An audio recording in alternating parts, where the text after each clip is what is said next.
నమస్తే Chandana, welcome to great Andhra top story.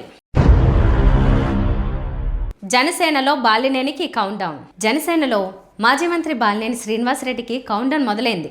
ఒంగోలులో TDP senior నేత ఎమ్మెల్యే దామచర్ల జనార్దన్తో బాలినేనికి మరోసారి గొడవ మొదలైంది. ఒంగోలులో బాలినేని దామచర్ల మధ్య సుదీర్ఘకాలంగా రాజకీయ వైరం కొనసాగుతోంది. గత ఎన్నికల్లో జనార్దన్ చేతిలో బాలినేని ఓడిపోయారు.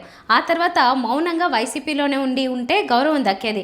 కానీ అధికారం లేని వైసీపీలో బాలినేని ఉండలేకపోయారు.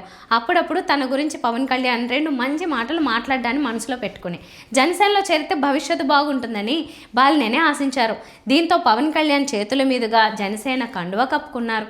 పేరుకే కూటమి నాయకుడు ఒంగోలులో బాలినేనిని సొంత పార్టీ నాయకులు కూడా పట్టించుకొని పరిస్థితి. మరోవైపు బాలినేని పేరు వింటే వైసీపీ నాయకులు కార్యకర్తలు ఆశ్రయించుకునే పరిస్థితి. వైసీపీ అధికారంలో ఉన్నప్పుడు ప్రకాశం జిల్లాలో అత్యధికంగా లబ్ధి పొందింది బాలినేని అని ఆ పార్టీ నాయకులు అంటున్నారు. వైవి సుబ్బారెడ్డి, బాలినేని బావా బామ్మర్తులు ఇద్దరి మధ్య వ్యక్తిగత విభేదాలు కాస్త రాజకీయంగా నష్టం చేసుకునే వరకు వెళ్ళాయి. తనకు వైఎస్ జగన్ ఎంతో గౌరవం, విలువ ఇచ్చినా వాటిని బాలినేని నిలబెట్టుకోలేదనే అభిప్రాయం వైసీపీలో ఉంది. వైసీపీలో వర్గ రాజకీయాల్ని బాలినేని ప్రోత్సహించి పార్టీకి తీవ్ర నష్టం చేశారన్న విమర్శ కూడా లేకపోలేదు. మంచో చెడో బాలినేని శ్రీనివాసరెడ్డి వైసీపీని వీడి వెళ్ళారని, మళ్ళీ అతన్ని తీసుకోవద్దనే అభిప్రాయం ఆ పార్టీలో ఉంది.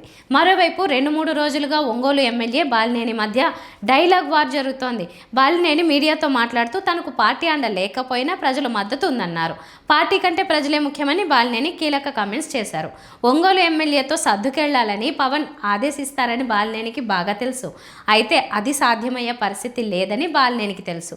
ఇకపై వారంలో 2-3 రోజులు ఒంగోలులోనే ఉంటానని, నీ కథేంటో చూస్తానని బాలినేని ఎమ్మెల్యేని హెచ్చరించారు. ఊరికి మాట్లాడవాక, నువ్వేదో నోరు వచ్చిందని మాట్లాడవాక, ఏదో కూటమిలో ఉన్నా అని చెప్పి ఇన్ని రోజులు మెలకొని ఉన్నా, నా వ్యక్తిగతంగా మాట్లాడి నన్ను ఇంకా కూడా ఇమినేట్ చేస్తే నేను ఊరుకునే పరిస్థితి. నాకు పార్టీ ఏం ప్రాబ్లం లే, నేను ప్రజల్లోకి వెళ్తా. నా ప్రజలు కావాలి, నాకు ప్రజలు చాలా ఇబ్బంది పడుతూ ఉన్నారు అని నాకు ఫోన్ చేశారంటున్నారు.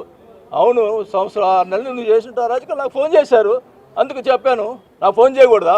నేను 5 సార్లు ఎమ్మెల్యేగా ఉన్నా ఒంగోలులో, 2 సార్లు మంత్రి చేశా. నాకు ఫోన్ చేయగలదా ప్రజలు? చేయకూడదా? నేను ఎమ్మెల్యేగా ఉన్నా నాకే చేయాలంటే అరాజకాలు ఎవరు సృష్టిస్తున్నారు, ఎవరు చేస్తున్నారు, అది తేలాలా. నేను ఒకటే చెప్తా ఉన్నా, డ్వాక్రా గ్రూపులు పేదవాళ్ళని ఎంత దోచుకున్న డబ్బులు మొత్తం ఎవరైతే ఉన్నారో వాళ్ళు బయట పెట్టాలి. పెట్టిందా ఊరుకోను అన్నావు కదా. నేను ఎప్పుడో వస్తానో, వారానికి 2 రోజులు ఇక్కడే ఉంటా. నేను ఇక్కడ చెప్తా ఉన్నా, అన్నిటికీ సిద్ధంగా ఉన్నా. నన్ను కామ్గా ఉన్నవాడిని అనవసరంగా బయటకు తీసుకొచ్చావు. నేను ఇంక ఊరుకునే పనిలే, నాకేం పర్వాలా. నాకు పార్టీ అండదండలు ఉన్నా లేకపోయినా ప్రజలు నా అండదండలు ఉన్నాయి నాకు. ఇదే జరిగితే జనసేన నుంచి వెళ్ళిపోవడం తప్ప మరో మార్గం బాలినేనికి లేదు. జనసేనలోనే కొనసాగాలంటే ఎమ్మెల్యే జనార్దన్కు లొంగిపోయి బతకాలి. ఇది జరిగే పని కాదు. అందుకే ఏ క్షణమైనా జనసేనను వీడాల్సిన పరిస్థితి బాలినేనికి ఎదురు కావచ్చు.